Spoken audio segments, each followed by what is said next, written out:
Chapter 1. Ethan Peterson once promised he would love Aurora Hawthorne for a lifetime, but after her father was in a car accident, he cheated on her. Time and again, he flirted with other women right in front of her, yet he used her father's medical bills as leverage to keep her from leaving. Later, when Aurora's heart had completely died, she chose to marry a disabled man rather than stay by Ethan's side.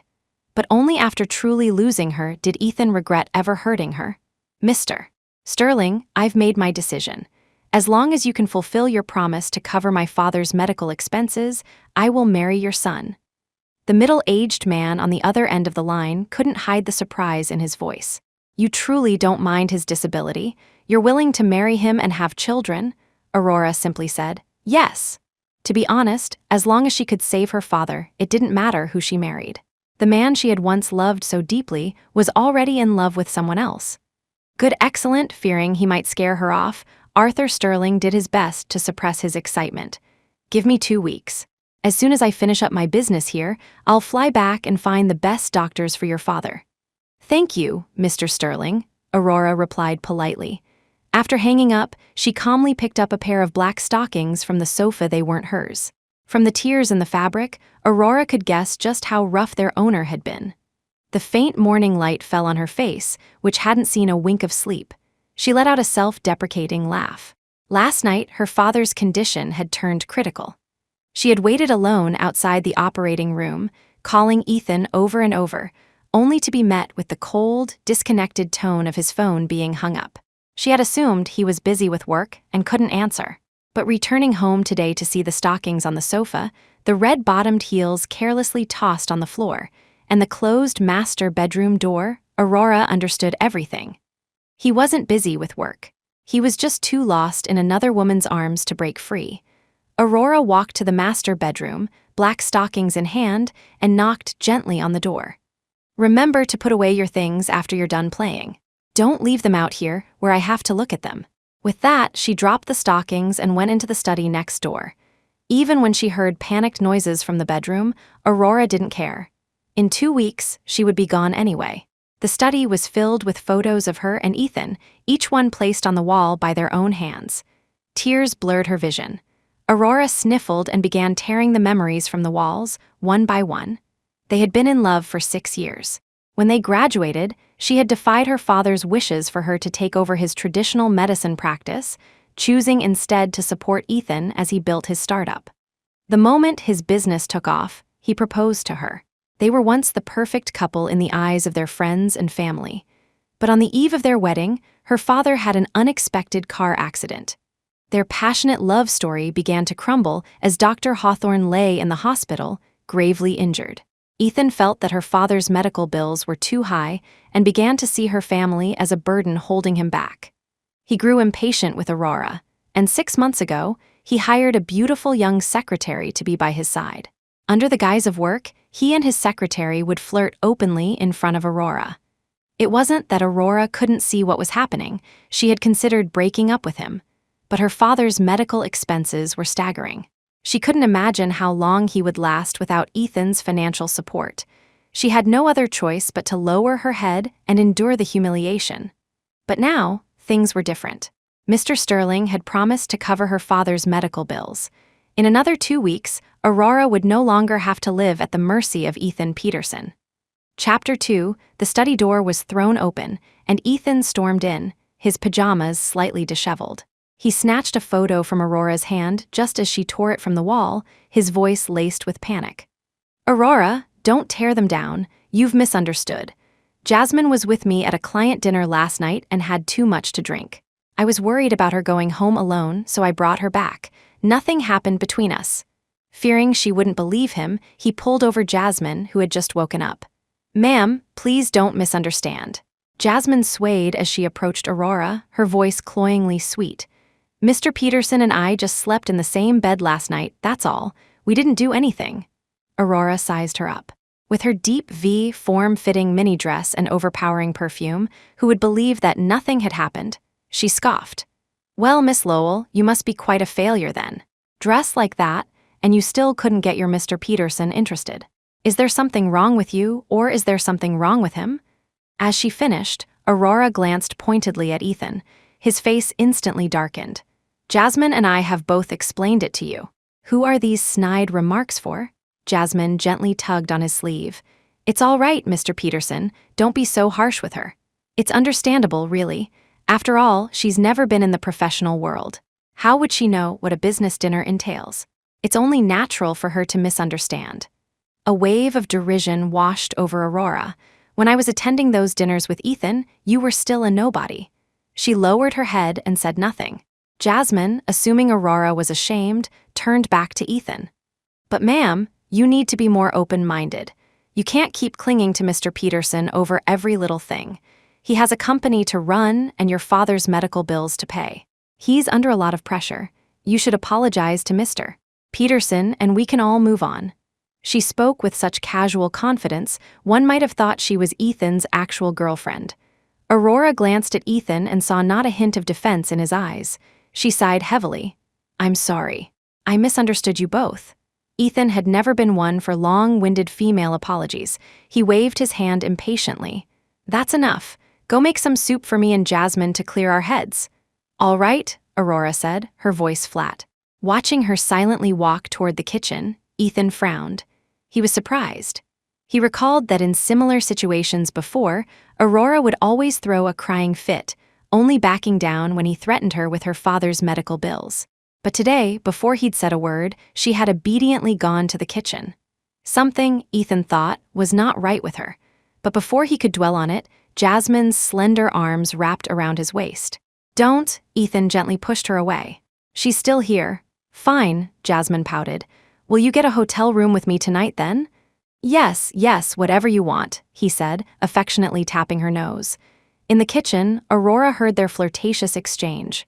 She hadn't realized their relationship had become so intimate. She wiped away a tear and comforted herself. It's okay, I won't have to see them soon anyway. Chapter 3. After placing the soup on the table, Aurora intended to go to her room to catch up on sleep. Ethan stopped her, grabbing her hand. You called me so many times last night. Did something happen? Aurora froze, and her eyes instantly reddened. Last night, my father was in critical condition. Ethan fell silent for a few seconds. He took out his phone and transferred $500,000 to Aurora's bank account. This should be enough to cover your dad's expenses for a month. I'll go with you to see him tonight. Perhaps feeling guilty for missing her calls, it was the first time in 6 months that Ethan had offered to visit her father. Aurora hesitated, trying to think of how to refuse, but Jasmine spoke first. Mr. Peterson, don't you have a meeting tonight? She asked, batting her eyelashes to remind him of their date. Aurora quickly seized the opportunity. You go handle your business. I can go by myself. He's not awake anyway, so there's no point in you visiting. The thought of Jasmine's fiery figure was too tempting for Ethan to resist. Unwilling to give up his evening plans, he feigned concern. All right, then you be careful. If you need more money, just let me know. Aurora nodded. I'm going to get some rest now.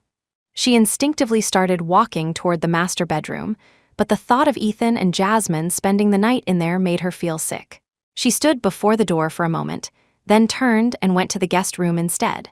If the bed was dirty, there was no point in forcing herself to sleep in it. Aurora had a long dream about the life she had shared with Ethan. She dreamt of the blush and excitement when they first got together, of Ethan's soft coaxing when they argued, and of the surprise he had planned for her birthday, saving up for over half a year. She woke up with tears streaming down her face. Aurora couldn't understand how their deep, youthful love had come to this. Was it all because of her father's illness? Her phone, lying on the bedside table, buzzed with several new messages. She opened it to see a series of photos from Jasmine. In the pictures, a man and a woman were kissing passionately.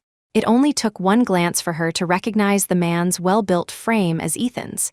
It was a blatant provocation. Aurora ignored it, turning off her phone and beginning to pack her things. She had accumulated so many odds and ends over the years. With only 2 weeks left, she didn't want to leave a single trace of herself behind.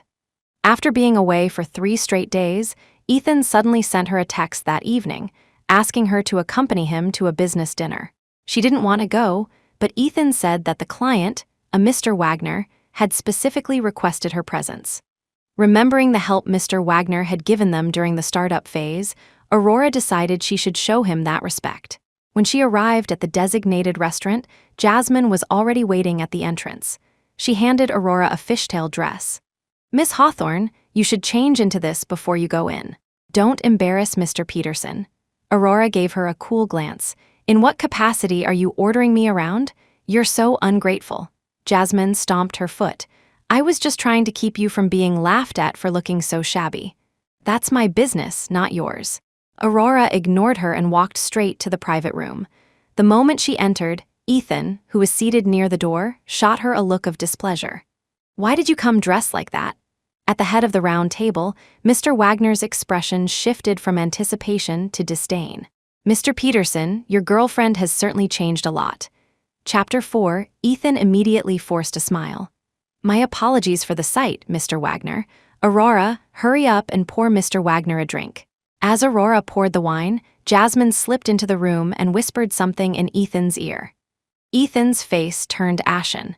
If it weren't for the important guest present, he probably would have exploded on the spot. "Aurora," Mr. Wagner drawled, "it's been so long. How did you end up like this? Has your Mr. Peterson been too busy to properly nourish you?" Aurora was dressed plainly, and the long-term stress had etched a weariness on her face that didn't belong to someone her age. Even makeup couldn't hide it. Next to the dolled-up Jasmine, she looked utterly pathetic. "Mr. Wagner, please," she said, placing the glass in front of him, having no intention of engaging him further. "Don't go. Sit here next to me." He pressed his greasy hand onto her shoulder. Across the table, Ethan saw it but remained impassive. Left with no choice, Aurora gritted her teeth and sat down. After a few rounds of drinks, Mr. Wagner's hands began to wander. Aurora instinctively flinched away. "Excuse me, I need to use the restroom." She had barely stepped out of the room when Ethan followed her. "Where are you going?" He grabbed her arm. "The company has a huge deal on the line with Mr. Wagner. Be a good girl and cooperate with me to close it." Aurora stared at him in disbelief. "So you brought me here to trade me for a business deal?" "Don't make it sound so ugly," Ethan said in a low voice. "I just need you to keep Mr. Wagner happy with a few drinks. It's not like I'm asking you to sleep with him." She gave a bitter laugh. "When you were first starting out, you wouldn't even let me toast a client. Now you just stand by and watch while I'm forced to drink and get groped." "Ethan, do you still have any feelings for me at all?" He pressed his lips together as if he'd just heard the world's biggest joke. "If I didn't have feelings for you, I would have let your father die a year ago. Why would I have given you so much money for his medical bills?" His tone was laced with sarcasm. "Do you think my money grows on trees? Let me tell you, if you don't keep Mr. Wagner happy, I'll take back the $500,000 I gave you a few days ago." The heartless words poured from his mouth, and Aurora's body trembled slightly. "Fine, I'll entertain him." Her clenched fists relaxed. Her proud spine was once again forced to bend. She turned to go back to the private room, but when she opened the door, she saw a drunk Mr. Wagner with his arm around Jasmine's shoulders. He let out a belch. "You're Mr. Peterson's secretary, right? A lot prettier than his girlfriend. What are you doing?" Ethan, who had followed Aurora in, saw the scene and his veins bulged. He lunged forward and pulled Jasmine away. Seeing the fear in Jasmine's wide, red eyes, Ethan furiously smashed the wine glass in front of Mr. Wagner. "Who let you touch her? You've got to be kidding me." Mr. Wagner was now mostly sober. He'd never been yelled at like this in his life, especially not by some kid in his 20s. "You don't get mad when I touch your girlfriend, but you lose it when I touch your secretary." His face was a mask of fury. "You can forget about that deal, Chapter 5, fine by me, I didn't want it anyway." Ethan spat in his direction, then grabbed Jasmine's hand and stormed out, remembering to call Aurora along with them. Outside the restaurant, while waiting for the driver, Ethan comforted the trembling Jasmine in his arms while simultaneously blaming Aurora. If you hadn't been so dramatic and left, he never would have laid a hand on Jasmine. Aurora stood rigidly beside them as the evening wind whipped through her hair. She felt that the city's autumn had never been as cold as it was today. Jasmine, like a startled rabbit, buried her face in Ethan's chest as tears streamed down her cheeks. "Mr. Peterson, I'm fine. Please don't be so harsh with ma'am." Aurora said nothing, simply staring at them in silence. After a while, Ethan finally calmed down. "Jasmine is an employee at my company. She just graduated and is inexperienced. As her boss, it's my duty to protect her." Otherwise, how could I face her family? Yes, I understand. Aurora allowed the pain in her heart to fester. There are only 10 days left anyway. Let him do whatever he wants. When the car arrived, she deliberately took the front passenger seat, leaving the back for them. Liu, to the Victoria Hotel first, Ethan instructed the driver before remembering to explain to Aurora. I have to drop Jasmine off at the hotel before I can take you home. Okay. She leaned back against the seat and closed her eyes. The drinks she had downed earlier were starting to take effect. Combined with her menstrual cramps, Aurora was completely exhausted. She didn't know how long she had slept, but she slowly opened her eyes when the driver, Liu, gently woke her. Miss Hawthorne, Mr. Peterson said he had something to attend to and has already left. Okay. Aurora grabbed her bag with one hand and opened the car door with the other, her black trench coat rustling against the seat. She walked into her home with heavy steps. There wasn't a single text from Ethan on her phone. It wasn't hard to guess that he had gone to be with Jasmine. For some reason, even though she was about to leave, seeing him so devoted to another woman still made Aurora's heart ache. After a hot shower, Aurora received another round of photos from Jasmine. But unlike the last time, which brought only pain, this time, what she saw in the photos ignited a blazing fury in her eyes. To appease Jasmine, Ethan had given her the family's jade pendant. It was a Hawthorne family heirloom, a symbol of peace and blessing, representing the vow to grow old together. Dr. Hawthorne would never have given the centuries-old pendant to Ethan if their wedding hadn't been just around the corner. But now, Ethan was using this treasured family heirloom to win over another woman. If my father never recovers, this will be the only thing I have left of him. Aurora took a deep breath and immediately called a cab to the Victoria Hotel. Unsure which room was Jasmine's, Aurora began knocking on doors one by one, asking for her. After being cursed at by the 14th person for being a lunatic, she finally found the room where Jasmine and Ethan were staying. What are you doing here? Ethan frowned the moment he opened the door and saw her. The jade pendant. Give it back to me, Aurora pushed past him and stumbled toward Jasmine. It was the first time in 2 years she had ever been this frantic. That is my family's heirloom. It cannot fall into the hands of an outsider. Give it back now, she stared at Jasmine, her eyes filled with hatred. Mr. Peterson, I'm scared. Jasmine clutched the blanket, casting a helpless look toward Ethan. Chapter 6, It's just a piece of jade. What's all the fuss about? Ethan stepped forward and grabbed Aurora's wrist, his voice thick with impatience. My father is lying in a hospital bed, unconscious, and you're giving away the gift he gave you to someone else. Aurora's voice cracked with tears. Doesn't your conscience hurt at all? A warm rush flowed from her lower abdomen, and the menstrual pain intensified. Seeing her anguished expression, Ethan faltered for a second, but his arrogant demeanor quickly returned. I've spent so much money on his treatment. Can't I use one of his things? Aurora roared. Don't forget I had a stake in that company too. You were the one who said you'd cover my father's medical bills if I transferred all my shares to you. How has it suddenly become that you're the only one paying for his treatment? You're making a scene, Ethan retorted, unable to come up with a better defense. He shoved her onto the cold floor. Give me back the pendant. She endured the pain and scrambled to her feet, lunging at Jasmine, trying to find the pendant on her. Ah, don't touch me, Jasmine fought back, her hands held up protectively. Ethan's eyes turned icy. He lifted his foot and kicked Aurora away. The powerful blow landed squarely on her lower abdomen. Aurora collapsed to the ground, breaking out in a cold sweat. She gasped for air, the pain in her stomach so intense she was close to blacking out. Realizing he'd gone too far, Ethan started to move toward her, but Jasmine grabbed him before he could take a step. She looked up at him with pitiful, teary eyes. Mr. Peterson, I don't feel well. What's wrong? He asked, his face etched with concern, completely forgetting about Aurora. He checked Jasmine from head to toe, then seemed to remember something. Aren't you the daughter of a traditional medicine doctor? Get over here and see what's wrong with Jasmine.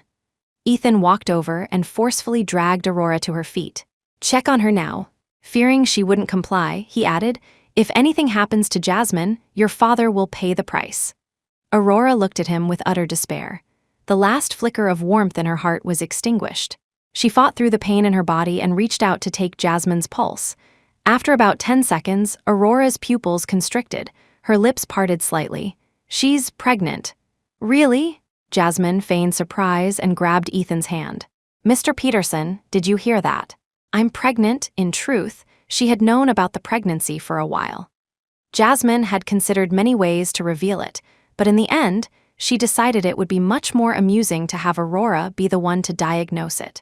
Just as she'd expected, watching the two of them embrace in joyful surprise, Aurora's face grew paler, her lips losing all color. Don't get the wrong idea. Jasmine is my employee, and of course, I'm happy for her that she's pregnant. Ethan turned to Aurora with a smile.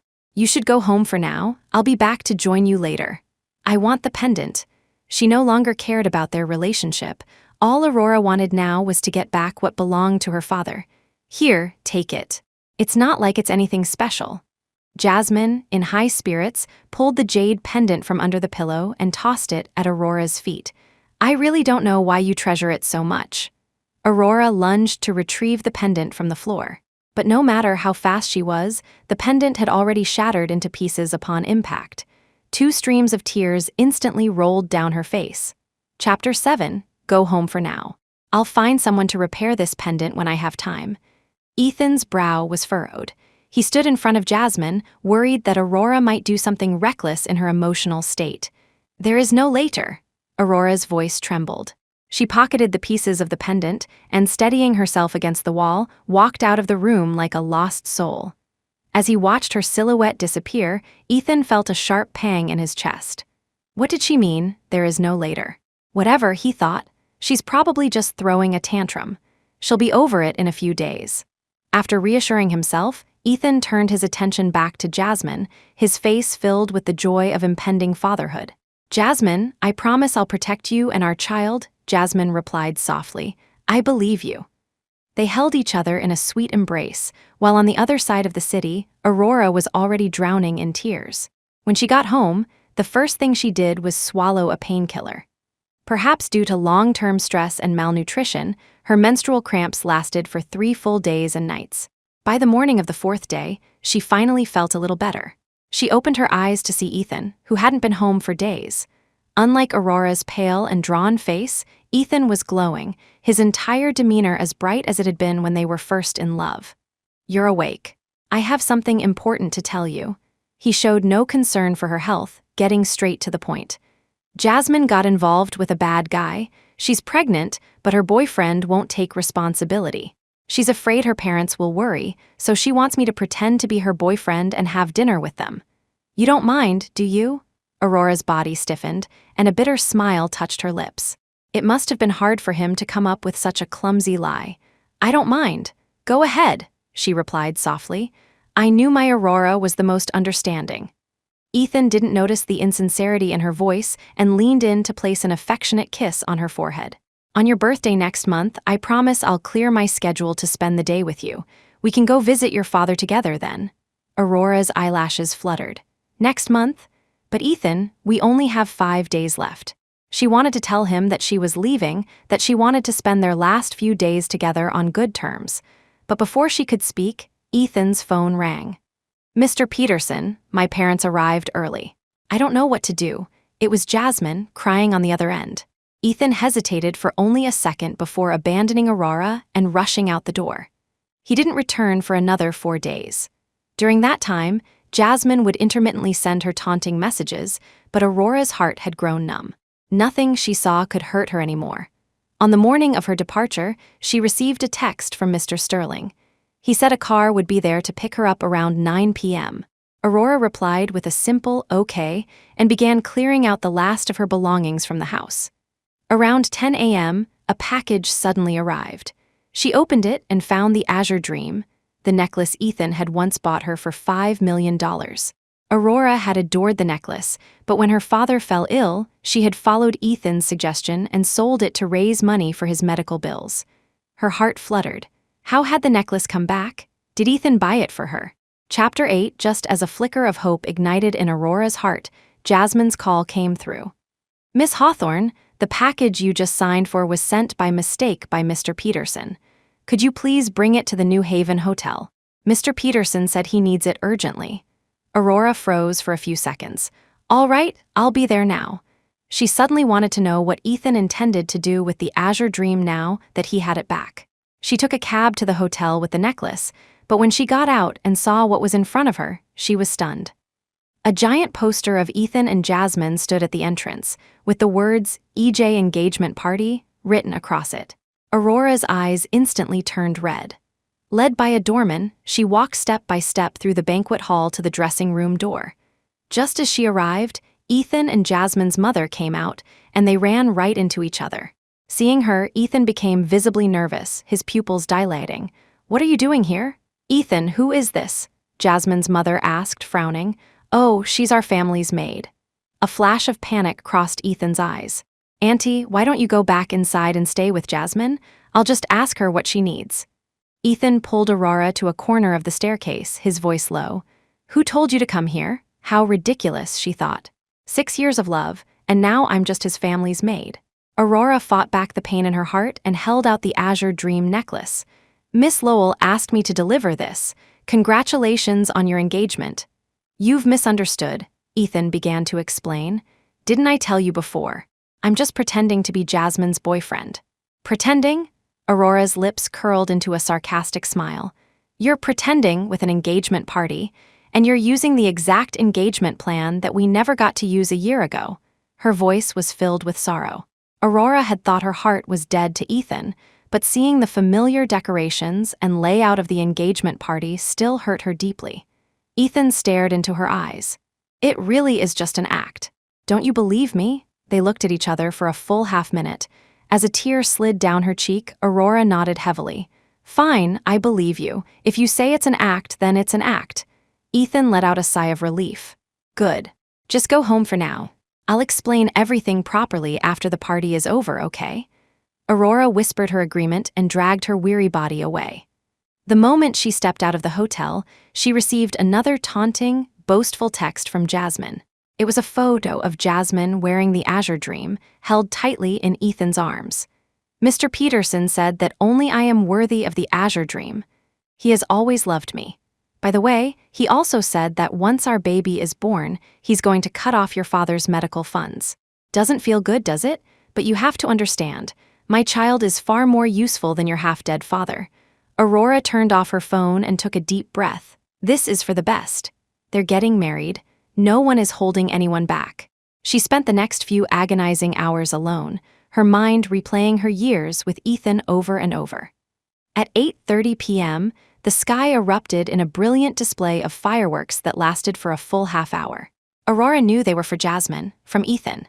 It was the final part of the engagement party, a detail that she and Ethan had planned together a year ago. The moment the fireworks faded, Aurora received messages from both Mr. Sterling and Ethan simultaneously. Mr. Sterling said the car had arrived. Without hesitation, she dragged her suitcase out the front door. Only after she was settled in the car with the door closed did she open her chat with Ethan. "Aurora, I'm too busy tonight to get away. I'll come back and explain tomorrow." Aurora sighed and quickly typed 3 words, "No need." With that, she blocked and deleted all of Ethan's contact information.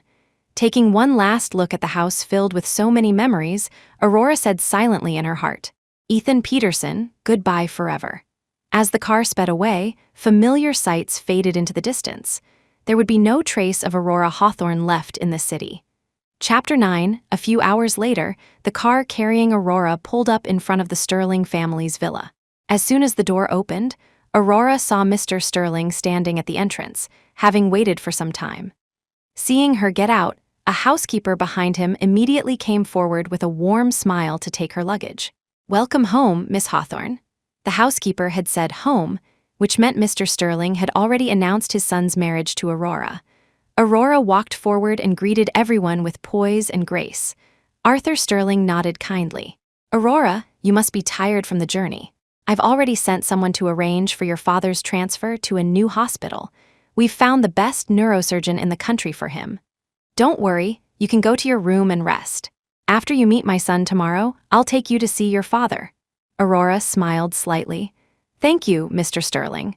She felt at ease with Mr. Sterling. He was a highly respected and successful entrepreneur in the business world. She had even audited one of his finance lectures in college. With Mr. Sterling's vast fortune. He would never have sought out a girl from a family like hers to be his daughter-in-law if his son hadn't been disabled in a car accident. Following the housekeeper into the villa, Aurora surveyed the bedroom that had been prepared for her. The walls were painted a warm cream color. It had an en-suite bathroom and a spacious walk-in closet. On the bookshelf were several books on traditional medicine. Aurora felt a sense of peace she hadn't experienced in a long time. Mr. Sterling truly was a masterful planner, attending to even the smallest details. She lay down on the bed, cleared her mind of everything, and fell into a deep sleep. Meanwhile, Ethan, still unaware of her departure, had finally finished with Jasmine. He opened his phone and saw Aurora's final message. No need. His eyelids twitched, and a terrible premonition washed over him. Sure enough, when he tried to send another message, a red exclamation mark appeared. He started calling her, trying every possible way to contact her, but his efforts were met with silence. Jasmine, I have to go home and check. Aurora has blocked all of my contacts. Ethan shot up, grabbing his clothes and throwing them on haphazardly. Can't you stay with me a little longer? Jasmine pouted. We just got engaged yesterday, and my parents haven't even left town yet. They'll get suspicious if you leave now. How about I go back and explain things to Aurora, and then I'll come back to you? Ethan coaxed. Thinking about his recent coldness toward Aurora, a sense of panic began to set in. He felt that something was very wrong with her. No, Jasmine said, rising to wrap her arms around his. Stay with me and the baby. You can explain it to her tomorrow, can't you? No. Ethan firmly refused, pushing her away. You need to understand that I only agreed to this engagement for the sake of the child. But an engagement is just an engagement. The most important woman in my life is Aurora, and the only person I will ever marry is Aurora. She was with me when I had nothing, helping me build my business. I can't betray her. With that, Ethan grabbed his car keys and sped home. Chapter 10, at the same time, after a long sleep, Aurora slowly opened her eyes. Warm sunlight streamed through the floor-to-ceiling windows, filling the entire room. She stretched, feeling more refreshed than she had in ages. Mr. Sterling was out, and the housekeepers and butler were all busy with their duties. The second floor, where her bedroom was located, was completely quiet. She pushed open her door, planning to explore the villa, but she was immediately noticed by the butler. Miss Hawthorne, the young master has instructed that you see him as soon as you wake up. The young master. Is that Mr. Sterling's son? Aurora asked. The butler smiled and nodded. Yes. Then please take me to him. Having not yet met Mr. Sterling's son, Aurora was curious about her fiancé. The butler led her to the study and opened the door. A young man in a dark gray sweater sat with his back to the entrance. His hands were clasped as he sat in a plush chair, and a large desk blocked Aurora's view, allowing her to see only his upper body. When he heard the butler close the door, the man finally spoke, his voice low. You must be the woman my father found to marry me. Let me tell you, I'm already in love with someone else. I will not marry you. You should give up and leave now. Aurora found his voice strangely familiar. She paused for a few seconds before tentatively asking, Julian Sterling? The man with his back to her froze, his eyes widening at the sound of his name. Julian Sterling slowly turned his wheelchair around. When he saw Aurora's face, his mind went completely blank. How can it be you? Aurora was just as shocked. Back in college, both Ethan and Julian had pursued her. Initially, she had been more drawn to Julian. But after one summer break, Julian suddenly vanished without a trace. No one knew where he had gone. Later, Aurora heard he had moved abroad with a new girlfriend and had no plans to return. With his rival gone, it was only natural that a few months later, Aurora and Ethan got together. She never imagined that their reunion would be under these circumstances. So you disappeared back then because you were injured in a car accident? Aurora glanced at his legs in the wheelchair. Seeing the woman he had admired for so long again, Julian felt flustered. He grabbed a nearby blanket and covered his legs, ashamed. You had to see me in such an embarrassing state. Why would you say that? Aurora frowned instinctively. Julian's condition reminded her of her father. My dad was also seriously injured in a car accident. He's in much worse shape than you. He hasn't woken up in over a year. There's nothing embarrassing about your situation. Julian's lips trembled slightly. You don't mind. When I agreed to marry you, I already knew about your condition, Aurora said earnestly.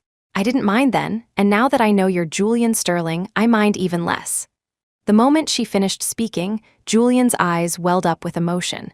He wanted to respond, but the next second, her phone rang, shattering the beautiful atmosphere between them. I'm sorry, just a moment. Aurora looked down at the screen. It was an unknown number, but she recognized the area code immediately. It had to be Ethan. HMPH. It took him this long to finally try and find me. Without a second thought, Aurora declined the call. To prevent any further harassment, she simply removed the SIM card from her phone and turned back to continue her conversation with Julian. On the other end, Ethan was on the verge of madness. He stared at the empty rooms of their home, a suffocating pain rising in his chest. Aurora, please, pick up the phone. Ethan paced frantically around the living room, dialing her number over and over again. Chapter 11, after trying every possible method, Ethan still couldn't reach Aurora. Only then did the gravity of the situation hit him. It seemed Aurora had truly given up and left him. Ethan searched the entire house, the living room, the bedroom, the study. There was no sign of Aurora. The photo wall in the study had been emptied at some point.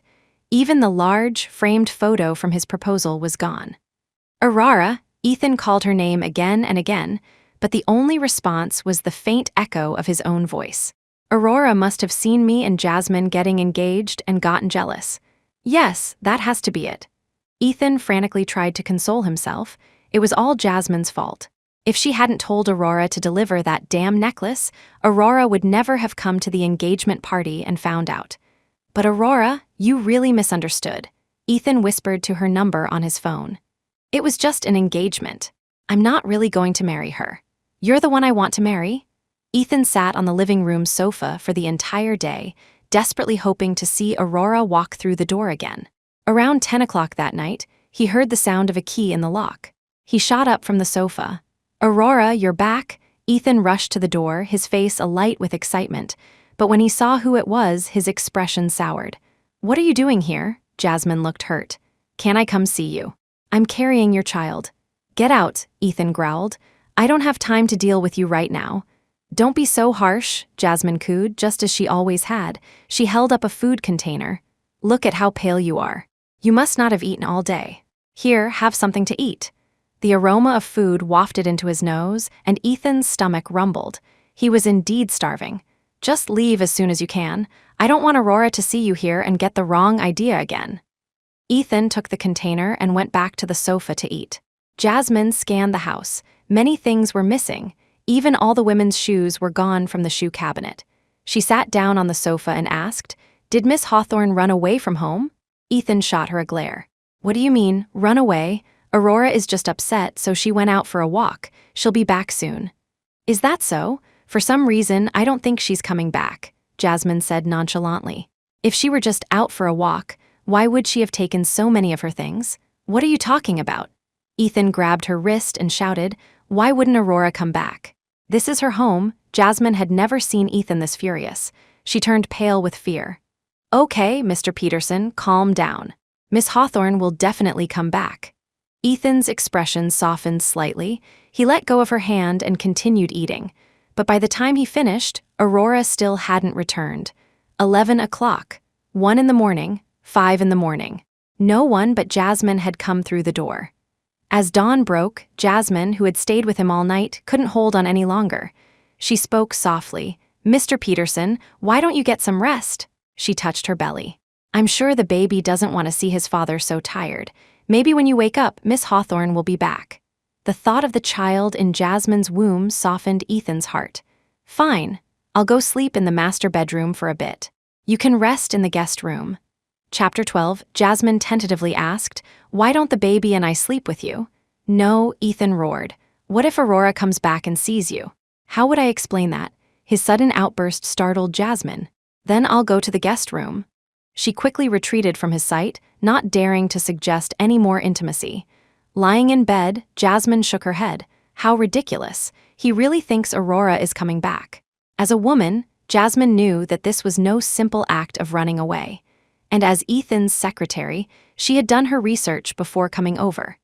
Dr. Hawthorne had been transferred to another hospital on the very day Aurora had left. Jasmine saw it clearly. Aurora valued her father above all else. For her to risk angering Ethan by taking her father with her meant she had already found a way out and had no intention of returning. It was a shame Ethan couldn't see it. "Don't worry, Ethan," Jasmine purred with a smile. "Without Aurora, you still have me and the baby. We'll both be here for you." Aurora's departure was a golden opportunity for Jasmine. With her gone, Jasmine could smoothly transition from a fake engagement to a real marriage with Ethan. A few hours later, Ethan woke up to find no sign of Aurora. An overwhelming sense of loneliness washed over him. He wanted to call Aurora's friends to see if they knew where she was, but as he picked up his phone, he realized he didn't know who to call. Ever since her father's accident, Aurora's entire world had revolved around his condition. Aside from Ethan, she had no other friends. Wait, her father is still in the hospital, the crucial detail hit him. He immediately found the number for Dr. Hawthorne's physician and dialed it. "Are you referring to Dr. Hawthorne?" the doctor asked. After checking his records, he replied, "He's already been transferred." "Transferred where?" Ethan clenched his fist, a new wave of panic rising in his chest. The doctor sounded apologetic. "I'm sorry, but that's considered private patient information. We can't disclose that." "What privacy? I'm his son-in-law. I've been paying his medical bills for over a year. Why can't you tell me where he was transferred?" "I'm truly sorry," the doctor reiterated. "If you really want to know, you'll have to ask his immediate family." With that, the doctor hung up. A sharp pain seized Ethan's heart. He couldn't believe it. Why would Aurora transfer her father? Where did she get the money? He suddenly remembered her reply on the night of the engagement. No need. At the time, Ethan had thought she said it because she trusted him completely and felt no explanation was necessary. But now, everything was telling him that no need was because she no longer cared, because she was leaving. No, it's impossible. Ethan tried to banish the absurd thoughts from his mind. Aurora and I have been together for 6 years. She would never leave me. There must be a misunderstanding. Ethan stormed into the guest room and dragged a sleeping Jasmine out of bed. "This is all your fault. Why did you tell Aurora to bring you the necklace?" His eyes were blazing with fury. "If it weren't for you, Aurora would never have been angry enough to leave." Chapter 13. Jasmine's lips turned white with shock. Ever since becoming Ethan's secret lover, she had never seen him lose his temper. "Ethan, calm down." She wrapped her arms around his waist. "Miss Hawthorne is gone, so what? You still have me and the baby. We're already engaged, so why don't we?" "Shut up," Ethan slapped her across the face. "Have I not made it clear to you that being engaged doesn't mean I'll marry you? The only woman who will ever stand by my side is Aurora." Jasmine stared in disbelief. She never thought the once gentle and considerate Ethan would ever hit her. She clutched her reddening cheek. "But she's gone now. What are you going to do about it?" "I'll say it again, she is not gone." Ethan's voice rose. "Go back to the company right now and get every employee to look for Aurora. Plaster the streets with missing person posters. If you can't find her, you can forget about your job as my secretary." Jasmine scrambled to her feet, looking disheveled. "Fine, I'll go right now." After she left, Ethan grabbed his car keys and headed out. He drove to every place he could remember them being together: the beach, the cafe, the mall. He searched every location that came to mind. But even so, he couldn't find the face he longed to see. Ethan parked his car in front of the university where he and Aurora had met. This was where their love story began. He wandered onto the campus. Benches by the scenic lake were filled with young people, as bright and full of life as he and Aurora had once been.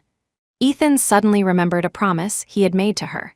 He had told her that every year he would make time to come back to the university with her. "Aurora, I'm back. But where are you?" Ethan took a picture of the campus to send to her, but the red exclamation mark on the screen was a constant reminder that she had long since blocked all of his contacts. He walked out with his head hung low. At the school gate, he unexpectedly ran into one of his old professors. "Isn't that Ethan? I heard you and Aurora started a business together after graduation. It's been so long. Are you two married with kids yet?" Ethan forced a smile. "We're getting married soon. We were just talking about sending you an invitation." The professor beamed. "Wonderful, I'll look forward to celebrating with you both." "Of course." Ethan didn't know how to explain his current situation with Aurora, so he could only offer this white lie. After leaving the university, he felt like a wilted flower, sitting limply in the driver's seat of his car. "Aurora, where on earth are you?" A short while later, Jasmine called. "Do you have news about Aurora?" Ethan answered the phone, his face lighting up with hope. "No," Jasmine sounded troubled. "I had all the employees search for a whole day, but no one could find Miss Hawthorne." "Then why are you calling me?" "Useless," Jasmine tried her best to sound placating. "Please don't be angry. I have something very important to report. All of our partners for this quarter pulled their funding today. I honestly don't know what to do, so I had to call you." "What?" Ethan rubbed his throbbing temples. Aurora's disappearance was already giving him a massive headache. Why did the company have to run into trouble at the same time? Jasmine's voice was filled with worry. "I don't know either. Maybe you should call and ask them?" "You're completely useless." Ethan angrily hung up and began calling the partners who had pulled their investments, one by one. But most of them didn't answer. After nearly half a day of trying, only Mr. Collins, a longtime associate, picked up. Mr. Collins hemmed and hawed, but after Ethan's persistent questioning, he finally revealed the reason with a troubled expression. "You've been plastering missing person posters of Aurora Hawthorne all over the city. But what you don't seem to know is that Miss Hawthorne is now the daughter-in-law of the Sterling Group's CEO. Mr. Sterling found out what you were doing, and he's furious. Small companies like ours can't afford to offend him, so we had no choice but to pull out." Chapter 14, Aurora Hawthorne, the Sterling CEO's daughter-in-law? Ethan's jaw dropped. "Mr. Collins, we've worked together for so long. Don't you know that Aurora is my girlfriend? Since when did she become the daughter-in-law of the Sterling Group?" Mr. Collins sighed on the other end. "Mr. Peterson, you really shouldn't call Miss Hawthorne your girlfriend anymore. It would be disastrous if Mr. Sterling heard you." With that, he hung up. No matter how many times Ethan called back, no one answered. Ethan was on the verge of a breakdown. The company's crisis, coupled with Aurora's departure, was a devastating blow. For a moment, he didn't know how to handle the situation. He used all of his connections to find the address of the Sterling family's villa. "Aurora, wait for me. I will find you." Ethan refused to believe that Aurora would marry someone else. 6 years of their life together flashed before his eyes, Aurora's smiling face as clear as day. He repeated to himself over and over, "Aurora is just angry. She must have made up this lie to get back at me. There's no way she would marry someone else." Ethan drove at top speed to the Sterling family's gated community. But when he arrived, the sight before him sent his heart plunging into an abyss. In the garden, Aurora was pushing a wheelchair, laughing and talking intimately with Julian Sterling. Bathed in the sunlight, they looked like a match made in heaven. Ethan stood behind Aurora for a full 3 minutes before finally swallowing his pain and stepping forward. "Aurora, I've come to take you home." Upon seeing him, Aurora took a half step back in disgust. "How did you find this place?" After 6 years together, Ethan immediately understood the look in her eyes. "Aurora, do you hate me now? You don't want to come home with me? What are you trying to say?" Aurora frowned, looking at him as if he were an idiot. "I've moved all my things out. Do you still not understand what I mean?" "No, I don't," Ethan said, his eyes sincere. "Are your things old and you want to replace them? I can go shopping with you. You can have whatever you want. I just want you to come home with me." Aurora let out a cold laugh. "Playing dumb, are we? Fine. Since you don't get it, I'll tell you. I want to break up." Her every word was a dagger to his heart. "No, I don't believe you." He took 2 steps forward, reaching for her hand, but was blocked by Julian in his wheelchair. "Mr. Peterson, please have some self-respect. Aurora is my fiancé now." Only then did Ethan notice Julian. Seeing his condition, Ethan burst out laughing. "That Sterling kid. You couldn't compete with me back in college. What makes you think you can compete with me now? Do you have any idea that Aurora and I have been together for 6 years? What do you possibly have that can compete with me?" Aurora's face darkened. His arrogance only deepened her disgust for him. "We have broken up. Julian is right. I am his fiancé now. Please leave and don't bother us again." Ethan's eyes widened. He could hear the seriousness and resolve in her tone. "Aurora, I don't believe you. You must still be angry about my fake engagement with Jasmine, right?" "I swear it really was fake. I'm not going to marry her. The only person I will ever marry is you. but I'm not going to marry you, Aurora said flatly. After all the times he had hurt her, her heart had long since died. What was the point of talking about marriage now? Then who will you marry? You're not going to marry this cripple, are you? Ethan roared, pointing at Julian's legs. A sudden silence fell over the garden. Julian's hands, resting on the sides of his wheelchair, clenched into fists. His face flushed red, but he couldn't find the words to argue back. Chapter 15, Slap. Aurora stepped forward and struck him across the face. But Ethan wasn't angry at all. In fact, that slap was the only physical contact he'd had with her in days. The moment her palm connected with his cheek, Ethan felt her presence for real, as if she had never left. Watch your mouth. Julian injured his legs. He is not a cripple. Aurora pushed the wheelchair back a few steps, her eyes filled with an undisguised loathing for Ethan. He's still not good enough for you, Ethan pleaded. Aurora, please, just come home with me. Ethan, are you incapable of understanding plain English? Aurora unleashed all the frustration that had been building up inside her. I am not jealous of you and Jasmine. I am not throwing a tantrum to get your attention, and I will not be going home with you. She stood protectively in front of Julian. This man you see here is my fiancé. We are getting married very soon. Do you understand? Can you leave now? As if fearing he wouldn't believe her, Aurora walked over to her bag and pulled out a wedding invitation that Julian's father had custom ordered long ago. The gold foiled design was exquisite, and upon opening it, one could see the names of Aurora Hawthorne and Julian Sterling. She held the invitation up to Ethan's face. Do you see this? I'm getting married. Ethan bit his dry lips. Staring at the invitation in her hand, he felt the pain in his heart intensify. So what? You're not married yet. We were about to get married once too. He snatched the invitation and tore it to shreds, acting like a rabid dog. You want to get married? Fine, let's go home. I'll take you to get the marriage license tomorrow. We'll have the wedding right after and make up for what we lost. Aurora slapped away the hand he extended toward her. How did I never realize how clingy you are? You're like a piece of gum I can't scrape off my shoe. Fed up, Aurora called the villa's butler. Within moments, he arrived with several security guards. Please remove this person, the guards bowed their heads. Yes, Miss Hawthorne. No, Aurora, don't make me leave. Ethan was dragged away by a guard on each arm. No matter how much he screamed, Aurora didn't spare him another glance. After he was gone, the garden returned to its previous tranquility, but the smile had vanished from Julian's face. His voice was low and hoarse. Aurora, I think I'd like to go back to my room. Could you push me? Of course. Aurora carefully placed the blanket over his legs, gathered their things, and pushed him back to his room. After helping him into a soft chair, Aurora said gently, I'll go get you something to eat. Wait. Julian grabbed her hand. After a long hesitation, he said in a heavy voice, Aurora, maybe we shouldn't get married. Why? Aurora was stunned. Didn't you say you've had feelings for me all these years? Have you fallen for someone else like Ethan did? No, that's not it, Julian quickly denied, waving his hands. Aurora was the woman he had dreamed of for years. How could he possibly fall for someone else? Then why? Julian lowered his head. I don't think I'm good enough for you. I'm just a cripple. He continued softly. If it weren't for these useless legs, I never would have given up on you. A broken person like me didn't have the courage to pursue you back then, and I don't want to ruin the rest of your life now. Aurora sighed internally. She knew Ethan's words must have hurt him deeply. She tried to lighten the mood. Are you not afraid I'll marry someone else? Do you want me to get back together with Ethan? Julian's hands twisted together, his inner conflict clear. On one hand, he couldn't bear to lose the woman he had loved for so many years. On the other, he was deeply insecure about his legs. Finally, he clenched his jaw. Don't get back with him.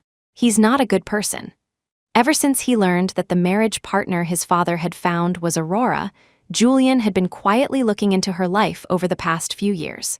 When he discovered that she had endured a family member's accident and a lover's betrayal, he was filled with regret for ever letting her go to Ethan. He couldn't imagine how she had survived the past year. If you don't want me to get back with him, then don't say things like that. Aurora gently tapped Julian's head. Wait here, I'll bring you something to eat. Chapter 16, Aurora took a moment to compose herself downstairs before bringing up a plate of pastries. Julian, I don't want you to give up on yourself. She held a piece of pastry to his lips. There's a chance your legs can be healed, and even if they can't, I won't ever look down on you for it. I've seen cases like yours before when I was a child. In fact, that person's legs were in much worse condition than yours, but my dad still managed to heal him. Aurora told Julian about a patient her father had once successfully treated. It was a shame that she hadn't chosen to follow in her father's footsteps after graduation. Otherwise, she could have healed Julian's legs herself. I may not be as skilled as my dad, but I know a little. She took out the treatment plan she had been carefully drafting for the past few days. I was going to discuss this with your father before telling you, but since you brought it up, I won't hide it anymore. She took Julian's hand, her gaze firm and unwavering. Julian, do you trust that I can heal you? Julian's eyes flickered. Aurora was kneeling to be at eye level with him, showing him immense respect and sincerity. How could he possibly say anything to hurt the woman he loved when she asked him with such earnestness? I trust you. The moment he said it, a radiant smile bloomed on Aurora's face.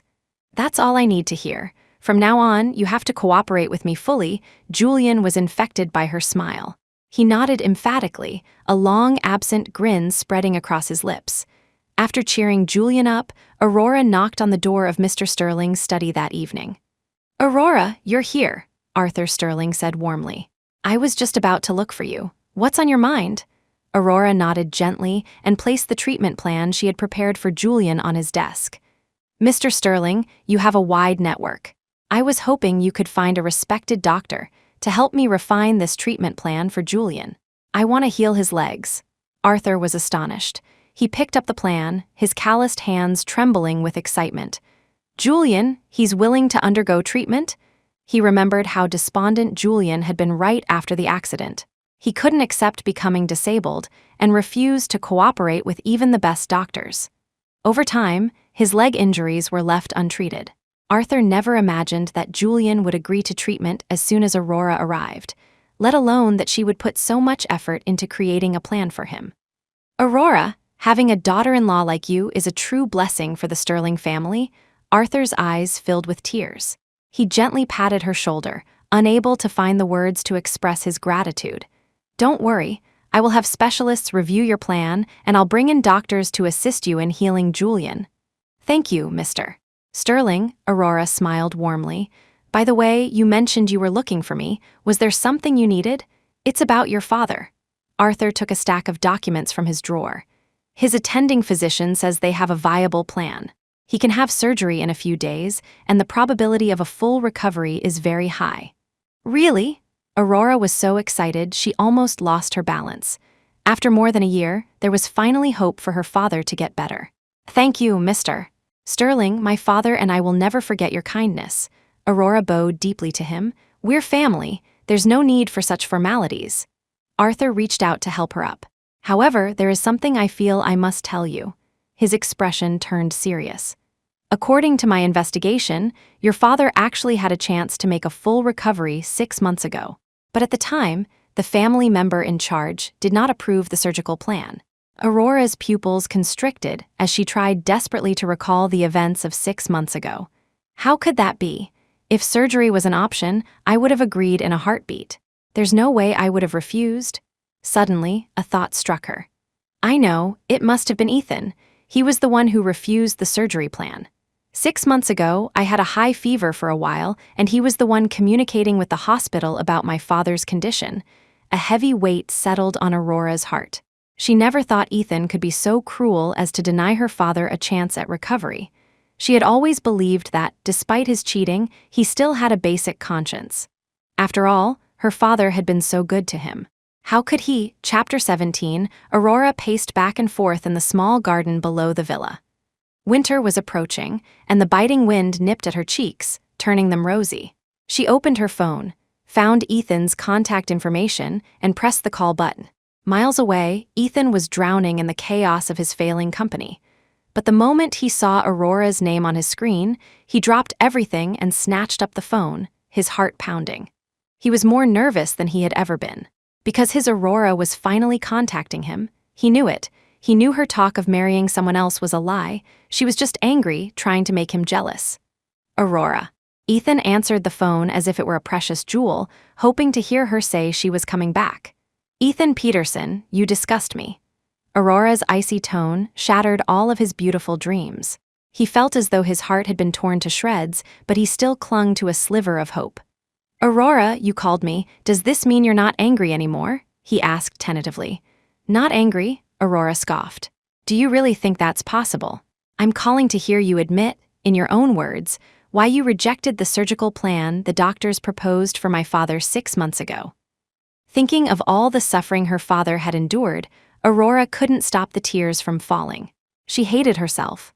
She hated that she had to get sick at that exact moment, and she hated that she had entrusted her father's care to Ethan. If only she had been there, her father might have already had the surgery and recovered. He wouldn't have had to lie unconscious in a hospital for so long. "Ethan, you were the one who said you would cover my father's medical bills if I gave you all my shares. I transferred everything to you long ago, so why did you reject my father's treatment plan?" She was practically screaming the words. Ethan panicked, pacing back and forth. What rejection of a treatment plan? He didn't understand a single word she was saying. "Aurora, listen to me. I have always respected your father. Why would I ever reject his treatment?" Ethan racked his brain but couldn't recall when such a thing could have happened. "Who told you this? Was it the Sterlings? Aurora, they must be trying to drive a wedge between us. I swear I never did such a thing." Aurora's heart turned to ash. "You still won't admit it, even now." She was on the verge of breaking down. She never thought the man she had loved for 6 years could be so vicious. If she hadn't sought help from the Sterlings, if Mr. Sterling hadn't found doctors to treat her father, Aurora might never have seen him open his eyes again. "Ethan, I originally just wanted to make a clean break and go our separate ways. But things are different now," Aurora said with finality. "For doing something like this behind my back, I will hate you for the rest of my life." With that, she hung up and blocked his number once again. She deeply regretted ever finding a boyfriend like him. She had failed her father. Ethan listened to the dial tone on the other end, feeling his world crumble. It was the first time he had ever felt the helplessness of being falsely accused. He collapsed into his chair. This feeling of being misunderstood with no way to defend himself was unbearable. His chest was so tight he could barely breathe. He truly had no idea why Aurora would accuse him of rejecting the treatment plan. He may have used the medical bills to threaten her, but it was just a threat. He never had any intention of actually harming anyone. Moreover, for the past 6 months or so, Ethan hadn't been involved in anything related to her father's care. How could she blame this on him? Wait, 6 months ago? Ethan suddenly remembered that 6 months ago, he had hired Jasmine as his new secretary. From that point on, he had delegated many tasks to her. Chapter 18, after piecing things together, Ethan gritted his teeth. It must have been Jasmine. He stormed into the secretary's office and forcefully pulled Jasmine, who was in the middle of her work, to her feet. "Why did you reject the surgical plan for Aurora's father?" His eyes, red from several sleepless nights, were wide and menacing. His ferocious expression, combined with several days of stubble, made him look like a wild beast. Jasmine stumbled, grabbing her desk to stay upright. She was stunned. Why was he suddenly bringing up something that happened 6 months ago? "I didn't, Mr. Peterson, you must be mistaken." Slap. Ethan struck her across the face. "Do you take me for a fool? Who else could have made that decision on my behalf?" The other secretaries in the office saw the scene and quickly filed out. They closed the door and pressed their ears against it, eager for the drama. Everyone knew that Ethan was keeping Jasmine as his mistress. When they got engaged, they had all assumed she had successfully won her place. But judging by Ethan's attitude today, her position seemed anything but secure. "You hit me again. Have you forgotten that I'm carrying your child?" Jasmine's voice was choked with sobs, her face a mask of grievance. She couldn't believe it. Where was the Ethan who had defended her so fiercely at that business dinner? Why had he been lashing out at her constantly these past few days? Ethan's voice was cold. "Even with a child, you'll never be as important as my Aurora. You and I were just a fling. Aurora and I are true love. You dared to harm Aurora's father. As his son-in-law, I will get justice for him." Ethan dragged Jasmine downstairs, shoved her into his car, and said heartlessly, "You're getting rid of that child immediately. Consider it your apology to Aurora." "No," Jasmine screamed, her voice filled with anguish. "Ethan, this is your child, too. Aurora and I will have plenty of children in the future," Ethan retorted firmly. He sped toward the hospital. Left with no other option, Jasmine called the police. The police intercepted Ethan at the hospital entrance. "Sir, only the mother has the right to decide whether to terminate a pregnancy. You cannot force this woman to have an abortion." Ethan was furious.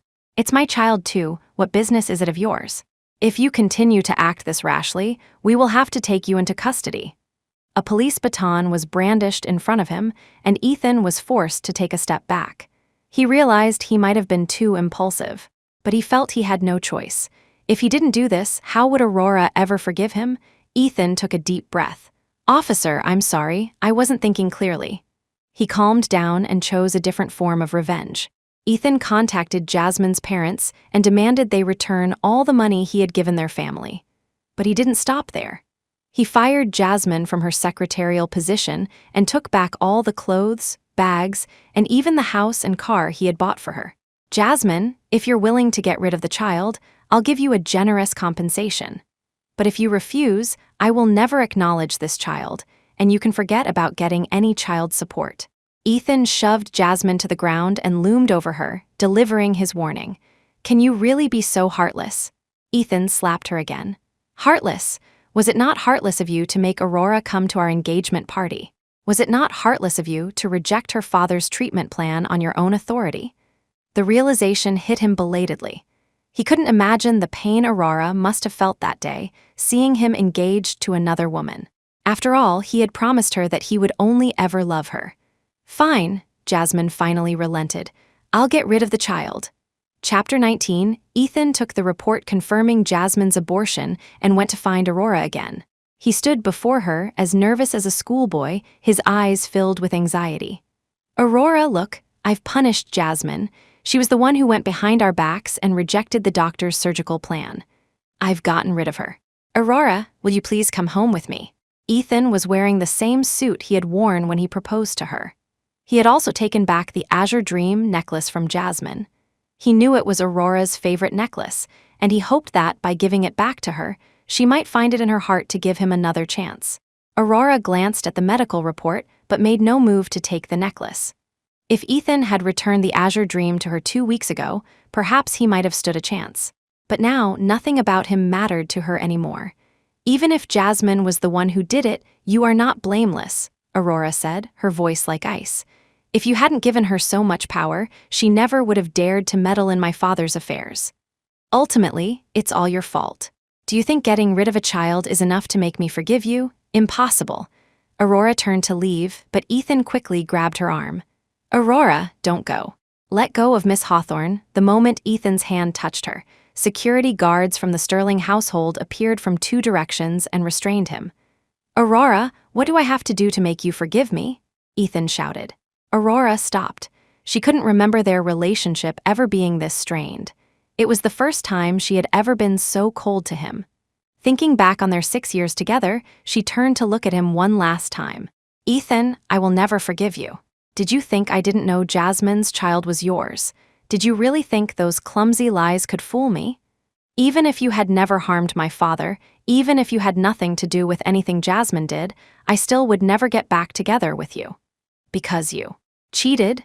Ethan's mind went blank. He didn't know how Aurora had found out about his affair. He had been so sure he had hidden it well. He always had a plausible excuse, and Aurora always ended up believing him. "How did she find out?" "I didn't," he denied instinctively. "You still want to argue?" Aurora sighed and shook her head. The man standing before her was becoming more and more of a stranger. "We both know the truth. I don't want to fight with you. I'm tired. You should go, and don't bother me again." With those final words, Aurora turned and walked back into the Sterling villa without a second glance. Julian was sitting anxiously on the living room sofa. He only relaxed when he saw her return. "Aurora, I was afraid you weren't coming back." "Why would you think that?" Aurora smiled gently. "You're my fiancé. Of course, I'll always come back to you." Her words swept away all the dark clouds in Julian's heart. "Thank you for choosing me." He pulled her into his arms, his eyes overflowing with love. Julian had been terrified. He had worried that Aurora's heart might soften and she would choose to get back together with Ethan. He had even prepared for the worst-case scenario. If Aurora truly wanted to reconcile, he wouldn't stand in her way. He would even give her a generous dowry. Even if he wasn't the one by her side, he still wished for her happiness. But Aurora had come back. She hadn't chosen Ethan. All his worries had been for nothing. His Aurora had stayed by his side. "You don't have to thank me. We chose each other." Aurora wrapped her arms around his neck and looked at him earnestly. Chapter 20. Ethan returned home, utterly dejected. He lay in bed and shed a few tears. Aurora had been ruthless, so ruthless that she had even replaced the pillows and blankets. She didn't want to leave even a trace of her scent in this house. Every day, Ethan walked around like a man who had lost his soul.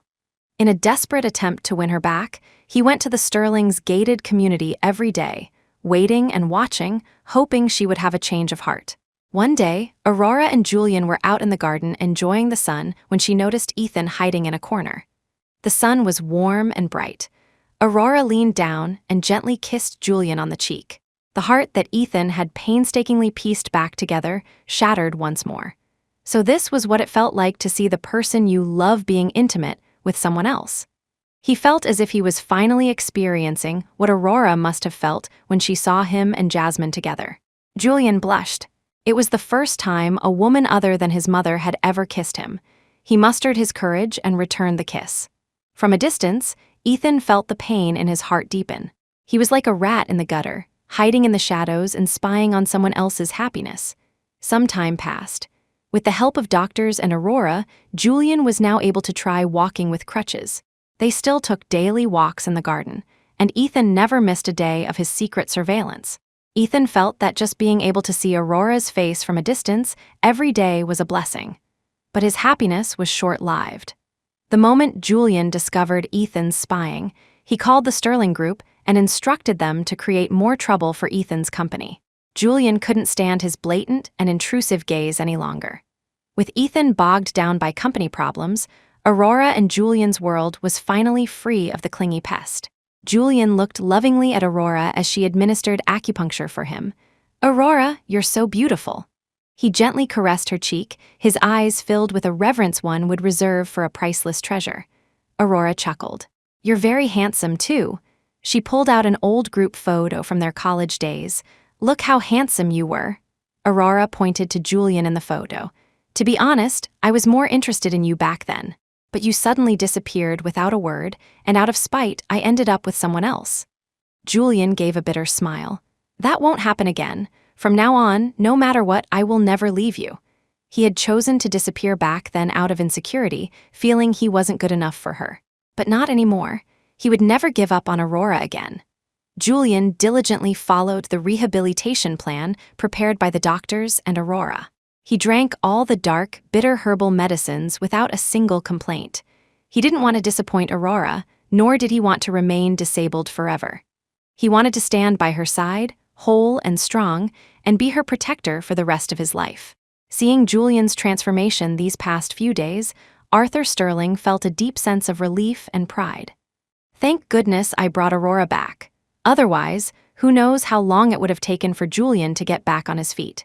He sat in his study, laughing heartily, completely satisfied with his future daughter-in-law. To clear the path for his son, Arthur had even specifically instructed his peers in the industry to be as ruthless as possible with Ethan, hoping to scare him away from ever bothering Aurora again. Chapter 21. Ethan was on the verge of collapse. One by one, his partners terminated their contracts, and no new ones were willing to work with him. He was experiencing a level of failure he had never known. Ethan had never imagined he would end up in such a state. He collapsed. He fainted right there in his office. His employees rushed him to the hospital but didn't know who to contact. After an hour of discussion, they finally decided to call Aurora. "Why are you calling me? We broke up a long time ago." Aurora was about to hang up, but the employee quickly added, "Miss Hawthorne, if you don't do something, he might actually die." The employee turned on the video call, aiming the camera directly at Ethan's face. He was unconscious on the white hospital bed, hooked up to IV drips, looking so haggard he seemed on the brink of death. "If he wants to die, let him. It has nothing to do with me." Aurora hung up without a shred of pity. A day and a night later, Ethan woke up. The first thing he asked was, "Did Aurora come to see me?" The employee by his side shook his head. "Mr. Peterson, you should give up. Miss Hawthorne really doesn't love you anymore." The employee even played back the recording of his call with Aurora. Seeing the look of utter despair on Ethan's face after he heard it, the employee couldn't help but feel a pang of sympathy. "Mr. Peterson, it's rare to see a man as devoted as you. It's a shame Miss Hawthorne is blind to your good qualities. How about I introduce you to my cousin? She's around the same age as Miss Hawthorne and has never been in a relationship. If you were with her..." "Get out." Before the employee could finish, Ethan had thrown him out of the room. "Fine, I'll leave. What's with the attitude? No good deed goes unpunished." The employee grumbled under his breath. The hospital room was once again empty, leaving Ethan alone with his misery. In the past, whenever he was sick, no matter how minor, Aurora would stay by his side, taking care of him without ever leaving. But this time, he was on the verge of death and Aurora hadn't even come to see him. Ethan couldn't get used to it. Was it possible? Had she really stopped loving him? He refused to believe this cruel reality. At the Sterling residence. "Aurora, I want to take you somewhere." Julian wheeled himself over to Aurora and handed her a wool coat. "Where are we going? Is it far?" Aurora put down the medical book she was reading, her eyes soft and gentle. Since moving into the Sterling home, her complexion had improved dramatically. Her once gaunt face had filled out again. Now, a simple smile from Aurora was enough to captivate Julian completely. "A little far, but I've already asked the driver to get the car." "All right, if you want to go, I'll go with you." She carefully tied a scarf around Julian's neck. "It's cold outside. You need to stay warm." Julian's lips curved into a smile, and he beamed at her. Thinking about their destination, Julian couldn't contain his excitement. "I hope Aurora likes it," he thought. The driver navigated through one intersection after another.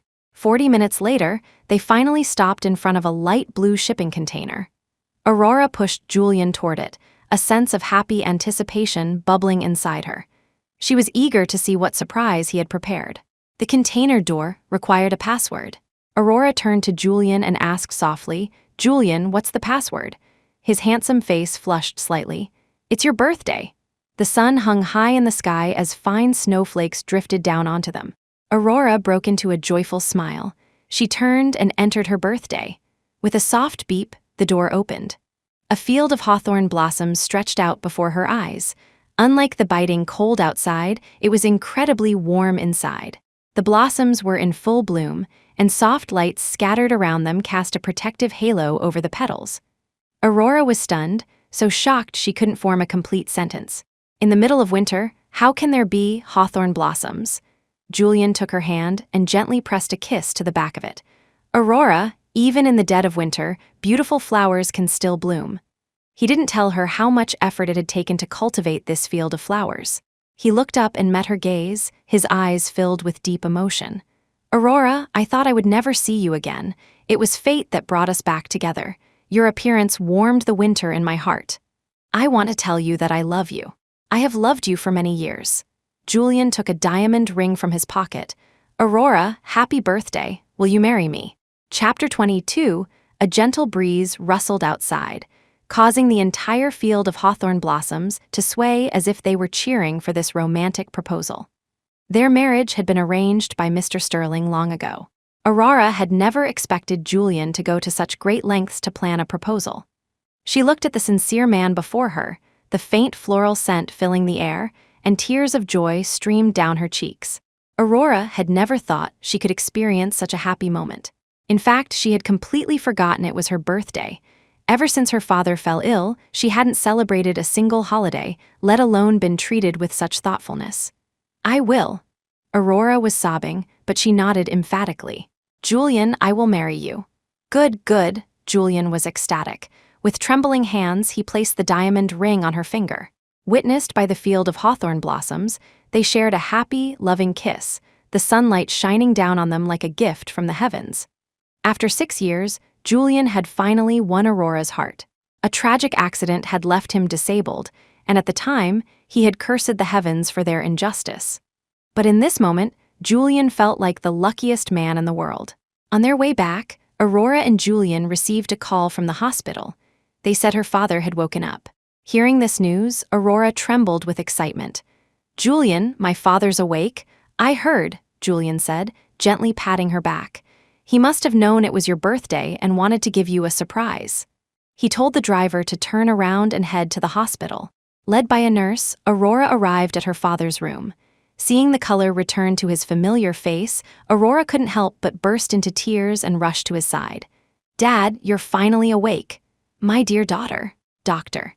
Hawthorne was still very weak, but he reached out and gently stroked her head. "You've worked so hard, taking care of me for so long." "It wasn't hard at all. You're the one who suffered, being in the hospital for so long." Aurora's eyes were blurred with tears. After waiting for over a year, her father was finally awake. Aurora was overjoyed. Julian waited quietly at the door of the hospital room. He knew that after being apart for so long, the father and daughter would have a lot to talk about. He didn't want to intrude, choosing to give them their private space. They talked for the entire afternoon, pouring out all the thoughts and feelings they had held back for so long. As evening approached, Aurora sent Julian a text, asking him to come into the room.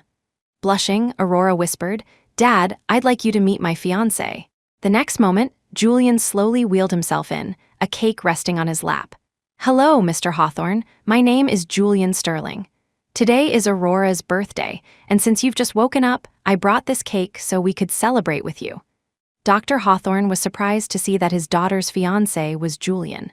However, since his daughter hadn't mentioned Ethan all afternoon, he had already guessed that they had likely broken up. "Excellent." Dr. Hawthorne nodded kindly. "Let's celebrate Aurora's birthday together." Julian placed the cake on the table and lit the candles. Aurora clasped her hands together, the warm candlelight making her look exceptionally beautiful. With the man she loved and her most important family member by her side, Aurora felt this was the happiest birthday she had ever had. After they finished the cake, Dr. Hawthorne asked Julian about his legs. Fearing Julian might feel insecure, Aurora quickly jumped in. "Dad, Julian's legs can get better. I've been helping him with his rehabilitation every day." Dr. Hawthorne smiled. "My daughter has really grown up. She's a doctor now, treating patients." Seeing his daughter's playful devotion to Julian, Dr. Hawthorne was happy that she had found her own happiness. Of course, Aurora linked her arm with her father's and said playfully, "I'm your daughter after all. I wouldn't embarrass you, Dad. You need to get better quickly. If you were treating Julian, his legs would surely heal much faster." Dr. Hawthorne chuckled. All right. Dad will get better as soon as possible and help your sweetheart heal his legs." Chapter 23, Dr. Hawthorne still needed to be monitored at the hospital. As night fell, Julian and Aurora returned to the Sterling villa. The car stopped at the entrance of the gated community. Someone was blocking the road. Aurora looked closely and saw that it was Ethan again. He just won't give up. She got out of the car and walked over to him. Ethan was covered in snow, having clearly waited in the freezing winter weather for a long time. He was holding a pink, heart-shaped cake. When he saw Aurora, he rubbed his eyes. "Aurora, it really is you." His face lit up with joy, and he took 2 steps forward with the cake. "Today is your birthday. Happy birthday. I hope you'll always be happy. I made this cake myself. Do you like it?" Ethan's eyes were filled with the eager anticipation of a student waiting for a teacher's approval. He had spent 3 whole days learning how to make this cake for Aurora, failing countless times before finally succeeding. The filling was blueberry, Aurora's favorite. Ethan was sure that his Aurora would be moved by this gesture, but his fantasy did not come true. "I don't."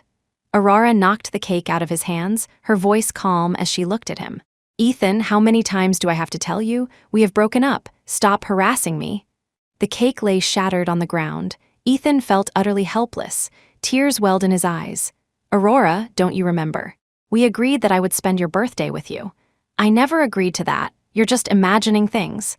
Aurora was truly disgusted by Ethan's persistent, clingy behavior. Did he really think that this harassment could make up for all the pain he had caused? "Do you think you're being very devoted right now?" Aurora laughed mockingly. "Who are you putting on this show for?" "Ethan, I know you too well. This isn't love. This is just your pride. You can't stand being the one who was dumped." Ethan scrambled to explain. "No, it's not pride. I really do love you." He couldn't understand. After he had waited for so long in the snow, could Aurora still not see his sincerity? Aurora's lips parted, her gaze as cold as ice. "If you loved me, you wouldn't have cheated." Cheating is a line that, once crossed, is crossed forever. The first time she discovered Ethan and Jasmine's affair, Aurora had planned to leave. But at the time, her father's illness depended on Ethan, so she had no choice but to endure the humiliation and stay. But things were different now. Her father was awake, and she had Julian by her side. She was finally happy. As for Ethan, even looking at him made her feel sick. Aurora's eyes narrowed, a sharp glint in them. "This is your last warning. Stay away from me if you dare to bother me again. I guarantee the Sterling family's security will not be so lenient." With that, she returned to the car and said gently to Julian, "Sorry for the wait. Let's go home." Before bed, Aurora went to Julian's room. She held the repaired Hawthorne family heirloom, the jade pendant. "Julian, this is for you." She explained the meaning of the pendant, her gaze soft and affectionate. "Thank you, I will always treasure it." Julian clutched it tightly in his hand and leaned in to gently embrace her. Meanwhile, Ethan, who had been driven away by the security guards, was filled with despair. Only then did he truly realize that Aurora wasn't joking or throwing a tantrum. She was really leaving him. Overcome with panic, Ethan resorted to an extreme measure. He would go to Aurora's father and beg for his help. Chapter 24, through relatives he had known from before, Ethan found the address of Dr. Hawthorne's hospital. As soon as he learned that Dr. Hawthorne was awake, he rushed to his room. The moment he saw him, Ethan dropped to his knees by the bedside.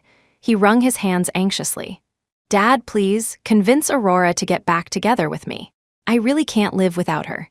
Dr. Hawthorne's brow furrowed and his mouth tightened. "Ethan, please get up. You and Aurora are not married. You shouldn't call me Dad." Although he didn't know why Aurora had broken up with Ethan, as a father, he stood unconditionally by his daughter's side. "Aurora is with someone else now. You should find happiness elsewhere." "No," Ethan shook his head desperately. "Dad, don't you know that kid is disabled? Can you really bear to let Aurora marry someone like that?" Dr. Hawthorne chuckled. "You don't need to worry about that. My family has been practicing medicine for 3 generations. I have a good understanding of Julian's condition, and I will definitely heal him. But even if he's healed, there will be side effects. That's enough." Dr. Hawthorne cut him off. "Aurora will marry whomever she loves. I respect her decision. You should go now, and there's no need to visit me again." Dr. Hawthorne had made it clear he was not welcome. Fearing he would anger him further, Ethan had no choice but to leave. The Sterling Group officially announced the upcoming wedding of Julian Sterling and Aurora Hawthorne. Their wedding invitation was even used as the cover for the company's promotional materials. The extent to which the Sterling family valued Aurora was beyond anyone's imagination. Seeing the news plastered everywhere online, netizens expressed their envy from behind their screens. Only Ethan was unhappy with the marriage. After seeing the announcement from the Sterling Group, he fell ill and was bedridden for 3 days and nights. When he finally came to, he felt as if all the strength had been drained from his body. Even breathing was an effort. The crisis his company faced grew more severe with each passing day. Ethan felt he couldn't hold on any longer. He called a shareholders' meeting. By the end of it, they had unanimously decided to sell the company at a low price. After signing the contract with the buyer, Ethan walked out of the company building with heavy steps. He looked back at the building one last time, a single tear rolling down his cheek. "Aurora, the company we built with our own hands, it's gone now." Years of hard work had been destroyed. Ethan was utterly exhausted. He collapsed at the foot of the building. News of this, along with the acquisition of his company, reached Aurora's ears. But she didn't care in the slightest. Even knowing that Ethan was now as pathetic as a stray dog, she just shook her head gently. "Julian, we need to prepare for your acupuncture session." Aurora put down her phone, having no desire to see any more news about Ethan. The acupuncture technique she was using this time was an improved method developed by her father, far more effective than the previous one. After 2 weeks of continuous treatment, Julian was already able to try standing on his own. The moment he stood by himself, his eyes glistened with tears of joy.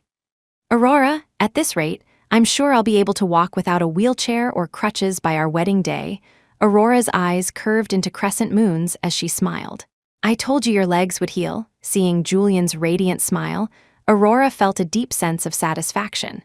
Chapter 25, a month later, Julian took Aurora to a bridal shop.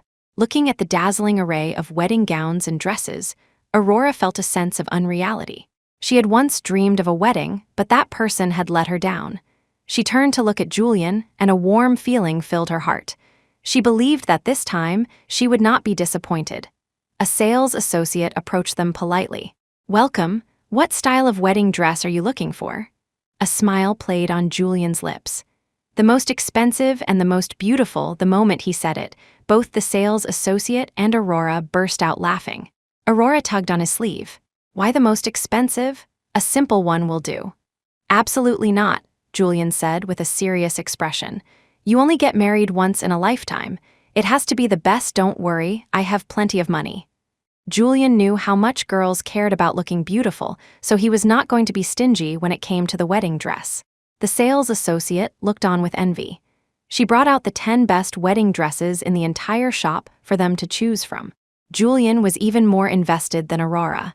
He went up and felt the material and comfort of each dress.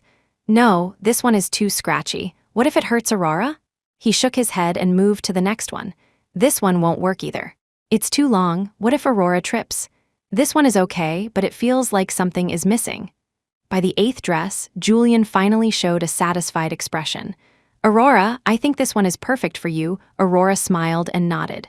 "I was thinking the same thing. This is my favorite one too." "Really?" Julian lowered his head, a little embarrassed. "I guess we're on the same wavelength." With the help of the sales associate, Aurora changed into the wedding dress. The material was silky and soft, like wearing a cloud. "So beautiful," the associate complimented her generously. "Miss, you are as beautiful as your taste is good, and you found such a wonderful husband." Aurora peeked through a gap in the curtain at Julian, who was waiting anxiously on the sofa. His eager eyes were fixed in her direction, not distracted for a single moment. Aurora said from the heart, "Thank you. I think he's wonderful too." The moment she stepped out in the dress, Julian was captivated. He stood there, stunned, for a full 3 minutes before he could react. "Aurora, you look absolutely breathtaking. I am so lucky to be able to marry you." The sales associate secretly recorded a short video and posted it online. Half an hour later, it had been shared over 1 million times. Countless netizens commented below. I ship it, I really ship it." Lying in bed, Ethan saw the video. He felt as if his head was about to explode. "Aurora, you can't marry him." He used different numbers to frantically text Aurora. But he didn't know that she had long since changed her phone number. With no reply, Ethan's heart turned to ash. He grabbed the bottle of sleeping pills by his bed and poured them into his mouth. His head swam, and soon he fell into a deep, unconscious state. He had a dream. He dreamt that his Aurora had never left him and that they were deeply in love. In the dream, Ethan saw Aurora in a white wedding dress, walking slowly toward him. "Aurora, I knew you loved me." Ethan shed tears of joy as he took her arm and walked with her down the aisle. The music, the guests, everything was so beautiful and real. Aurora was so stunning that Ethan couldn't take his eyes off her. Aurora called his name shyly. "Ethan, snap out of it. Everyone is watching." "Ethan, Ethan." As the calls grew louder, Ethan shot up in bed. But the person before him was not the Aurora he longed for, but his mother. "Ethan, you're finally awake." Mrs. Peterson clutched his hand, her face stained with tears. "I was so afraid you would never wake up." Chapter 26. Ethan looked down and saw that he was in a hospital room with an IV in his hand. His mother sat beside him, weeping uncontrollably. "Mom, what are you doing here?" Seeing his mother's exhausted face, Ethan was filled with guilt. "How could I not be here when you're like this?" Mrs. Peterson's hair was almost half white, the lines on her face a testament to time. She had heard about everything from Ethan's friends and was heartbroken over her son's plight. "Ethan, it just wasn't meant to be with Aurora. Please, can you just let her go?" Ethan was incredulous. "Mom, how can you ask me to give up too?" He wished he could go back to his dream. He had been so close to marrying Aurora. "I will never give up on Aurora. It doesn't matter if you give up or not," his mother cried out, her voice filled with anguish. She took out her phone, opened the live stream of the Sterling group's wedding, and showed it to Ethan. Aurora has already married someone else. With trembling hands, Ethan took the phone. On the screen, the wedding march was just beginning to play. The guests sat in silence, waiting for the bride and groom to enter. The Sterling group had spent $100 million on this wedding. As the music swelled, Dr. Hawthorne walked his daughter down the aisle. He solemnly placed Aurora's hand in Julian's. "She is my only daughter. You must treat her well." Of course, Julian was radiant, his face beaming with joy. He had been in love with Aurora for 7 years. How could he not treat her well? The moment they exchanged rings, Julian's heart pounded wildly. Ethan couldn't watch anymore. He threw the phone down, ripped the IV from his arm, and, ignoring everyone's protests, drove frantically to the wedding venue. "Aurora, you can't marry him." The security guards stationed outside immediately restrained the disruptive Ethan. "We knew you'd come and cause trouble. We've been waiting for you," one of the guards spat at him. "A guy like you wants to compete with our young master for his woman? Take a look in the mirror. Are you even worthy? Please, just let me in," Ethan begged, his voice low. He couldn't imagine how he would live the rest of his life if Aurora really married someone else. "Let you in? In your dreams," the guard held him tightly. After what felt like an eternity, the guests began to leave. Ethan was left on the side of the road, shivering in his thin jacket. Suddenly, a pair of leather shoes appeared before him. Ethan's gaze traveled up the man's trousers. It was Aurora's father. "Dad, you're here." Did Aurora change her mind? "Don't call me Dad," Dr. Hawthorne frowned. "Right, Mr. Hawthorne." Ethan lowered his head again, the light gone from his eyes. "Get up, I need to have a talk with you, Doctor." Hawthorne pulled him up from the ground, put him in his car, and they drove to a coffee shop. "Ethan, I once thought you were a good kid, that you would treat Aurora well." Dr. Hawthorne was the first to break the silence. "But after talking to Aurora the other night, I learned about all the terrible things you did. You not only betrayed Aurora's love for you, but you also betrayed my trust." Remembering his past actions, Ethan was too ashamed to look up. "I'm sorry." A cold glint flashed in Dr. Hawthorne's eyes. "You don't need to apologize to me, because neither Aurora nor I will ever forgive you." He recounted all of Ethan's past deeds. He wanted nothing more than to drag Ethan up and beat him senseless. "Aurora is married now. I won't hold the past against you, but I expect you to stop harassing her from now on." Dr. Hawthorne's intense gaze made Ethan's scalp tingle. He was silent for a few minutes before finally agreeing. "Mr. Hawthorne, I'll listen to you. I won't go looking for Aurora again." After the lecture from Dr. Hawthorne, Ethan walked back to the hospital like a zombie. His mother rushed up and hugged him, crying, "Ethan, you're finally back. I was so afraid you would do something you couldn't take back. Mom, please go. I want to be alone." Ethan pulled the covers over his head.